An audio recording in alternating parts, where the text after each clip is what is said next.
உங்களோட பகிர்ந்து கொள்ளக்கூடிய விஷயத்தில் முக்கியமானது ஒன்று சொல்கிறேன். இது என்னுடைய அனுபவத்துலேயும் நான் பார்த்துருக்கேன்.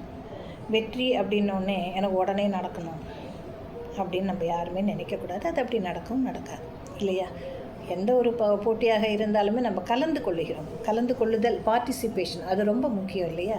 பங்கெடுத்தால்தான் அதனுடைய விளைவுகள் என்ன அப்படிங்கிறது நமக்கு தெரியும். அதனால் நம்ம அதை கண்டிப்பாக செய்தாகணும், பார்ட்டிசிபேஷன் பண்ணணும். சில சமயம் என்ன ஆகும்னாக்கா, நமக்கு நினைத்த இடம் அங்கு கிடைக்காது. அது தவறு கிடையாது.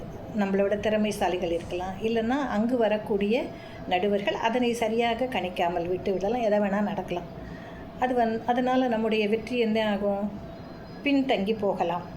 தவறே கிடையாது. அதுக்காக உடனே வந்து மூலையில் போய் உட்காந்துக்காத. அது மென்டலாக ஒன்று என்ன பண்ணுது, ப்ரிப்பேர் பண்ணுது. நீ மதிப்பெண் குறைவாக வாங்கியிருந்தாலும், அல்லது போட்டிகளில் 2ஆம் 3ஆம் இடம் பெற்றிருந்தாலும், அல்லது தேர்வே ஆகவில்லை என்றாலும் ஒரு பிரச்சனையும் கிடையாது.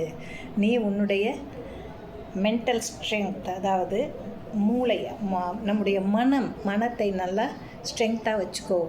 இதெல்லாம் வாழ்க்கையில் நடக்கக்கூடியது தான் இல்லையா? வச்சுக்கிட்டிங்கன்னா என்ன நடக்கும் அப்படின்னாக்கா, நம்மளை ஸ்ட்ராங்காக ஆக்கிறதோடு மட்டும் இல்லை, அடுத்து வரக்கூடிய வெற்றிகள் மிகப்பெரிய வெற்றிகளாக நமக்கு நிச்சயமாக அமையும்.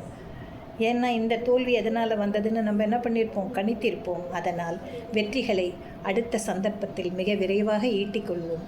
இன்று இல்லை, இன்று கிடைக்கவில்லை என்று வருந்தாதீர்கள். நாளை அதைவிட பெரிய அனுபவங்களும் உங்களுக்கு புகழும் உச்சமும் நிச்சயமாக கிடைக்கும் என்பதில் சிறிதளவும் சந்தேகமே கிடையாது.